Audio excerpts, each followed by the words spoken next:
बिस्मिल्लाहिर्रहमानिर्रहीम। अस्सलाम वालेकुम नाज़रीन, मैं हूं ज़ुल्करनैन हैदर। आप देख रहे हैं यूट्यूब चैनल। नाज़रीन, आज हम बात करेंगे कि डी चौक के ऊपर मुर्दाबाद के नारे लगे हैं और किसके खिलाफ मुर्दाबाद के नारे लगे हैं। सैकड़ों लोग जो हैं वहां पर पहुंचे हैं और इसके साथ साथ असद तूर केस में एक अहम पेशरफ्त हुई है। कुछ लोगों से तफ्तीश की गई है, उस तफ्तीश में क्या निकला है और क्या अहम चीज़ें सामने आई हैं, उस हवाले से भी आपको आगाह करता हूं।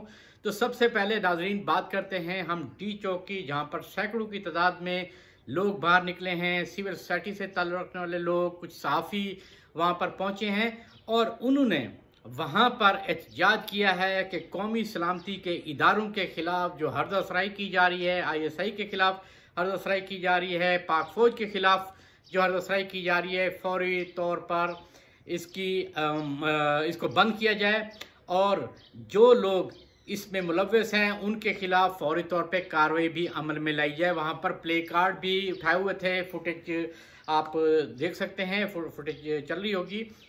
उसमें हामिद मीर की गिरफ्तारी का भी मुतालबा किया गया कि फौरी तौर पे हामिद मीर को गिरफ्तार किया जाए, जो उन्होंने नेशनल प्रेस क्लब के सामने एक तकरीर की और उन्होंने मुलायन करने की कोशिश की सिक्योरिटी इदारों को। असद तूर के मामले पर उस पर शदीद एहतजाज किया, नारेबाजी की गई और ये कहा गया कि कौमी सलामती के इदारों के खिलाफ किसी भी किस्म की हरदसराई को बर्दाश्त नहीं किया जाएगा। शदीद एहतजाज था वहाँ पर। हर जिस शख्स से पूछा तो उनका यही था कि क्या ये लोग कानून से बालातर हैं, इनको गिरफ्तार क्यों नहीं किया जाता, इनके खिलाफ कार्रवाई क्यों नहीं की जाती।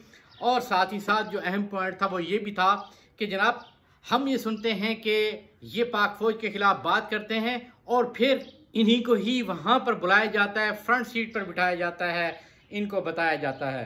एक वाक़या भी सुना देता हूँ कि ब्रीफिंग थी ISPR में, जनरल बाजवा साहब ने बुलाया था कुछ साथियों को, उनमें हामिद मीर साहब भी मौजूद थे और वहाँ पर ये बात भी सामने आई कि कुछ साफ़ी जो हैं वो सफारत खानों में जाकर उनसे मिलते हैं और फिर उन्हें सजेशन देते हैं कि किस तरीके से जनाब आपने यहाँ पर काम करना है, आपने कौमी सलामती इदारों के खिलाफ काम करना है और कैसे सपोर्ट करनी है।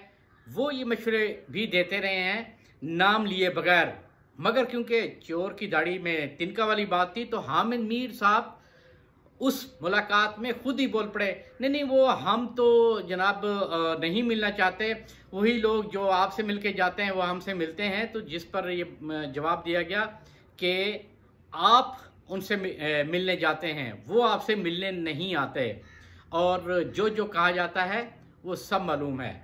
तो लोग जो है, क्योंकि अब सोशल मीडिया का भी दौर है, लोगों को अवेयरनेस भी आ चुकी है, क्योंकि ये बातें गाय बगाए निकलती रही हैं, तो लोग ये कहते हैं कि जब इतना कुछ मालूम है तो फिर ऐसे शख्स के खिलाफ कार्रवाई क्यों नहीं की जाती और ये मामला क्यों इतना वो हामिद मीर ने उठाया है। इतना तो उसने अपने मामले पर शोर नहीं मचाया, अब सार आलम के मामले पर शोर नहीं मचाया। असद तूर के मामले पर ऐसा क्या हुआ है कि इनको इतनी तकलीफ हो गई कि ये जो है ज़ातियात पे उतर आए, जो कौमी सलामती के इदारे के अफसरान हैं उनको मुलायन करना शुरू कर दिया।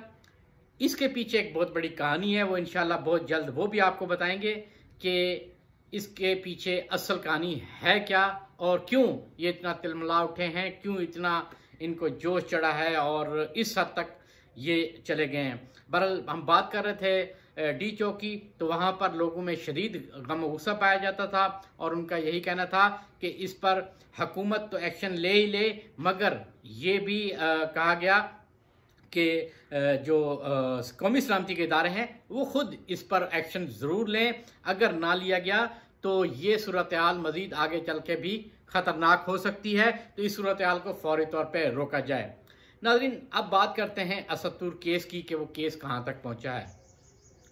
एक फुटेज जो है तफ्तीश के दौरान पुलिस को वो मिली और उस फुटेज को नादरा भिजवाया गया है, क्योंकि ज़रा ये बताते हैं कि वो फुटेज में जो चेहरे हैं वो वाज़े हैं और उनका जो डाटा है वो नादरा के ज़रिए हासिल किया जा सकता है। और सबसे बड़ी अहम चीज़ कि जिस तरीके से उसको मारते रहे हैं और कपड़ों पर यकीनन उनके हाथ भी लगे, तो वो फिंगरप्रिंट जो है वो भी इकट्ठे किए गए थे, वो भी भिजवाए गए हैं। उनका भी रिज़ल्ट आइंदा 24 से 48 घंटों में आ सकता है। वहाँ से भी निशानदेही मुल्ज़मान की हो सकती है। और साथ ही साथ ये भी मालूम हुआ है कि जो सेफ सिटी के कैमरे हैं उनसे जो देखा गया है कि वो लोग F11 से निकलते हैं तो IJ प्रिंसिपल रोड जो है, यानी कि पिंडी की आप सरहद कह लें, वहाँ तक उनको उस फुटेज के ज़रिए देखा जा सकता है कि वो जो 3 लोग हैं जो F11 अपार्टमेंट में जब असदुर के वो गए और वहाँ पर मज़े की बात जो है इसमें, जो स्टाफ था अपार्टमेंट का, वहाँ से भी पुलिस ने तफ्तीश शुरू की। उस तफ्तीश में जो रिसेप्शन पर मौजूद शख्स था उससे पूछा गया कि जो शख्स आए थे क्या आपने उनसे पूछा, उनकी एंट्री की और मज़ीद कोई डिटेल उनसे हासिल की। तो उस शख्स ने पुलिस को ये बताया कि जनाब मैंने एंट्री नहीं की।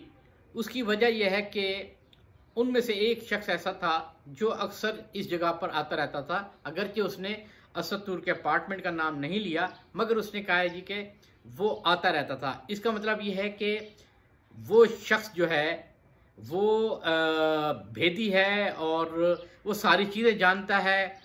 अभी इस बात को ये इस्टेब्लिश करना कि वो असदुर के साथ उसका ताल्लुक था या नहीं, ये काबिल वक्त होगा, क्योंकि ये तो तफ्तीश में चीज़ें ही पता चलेंगी। मगर आइंदा 48 घंटों में इस हवाले से बड़ी जो डेवलपमेंट है वो सामने आने वाली है और पर्दाफाश हो जाएगा कि किसने ये कुछ किया है। जो ISI है वो वाज़ेह तौर पे अपना मौक़िफ़ दे चुकी है।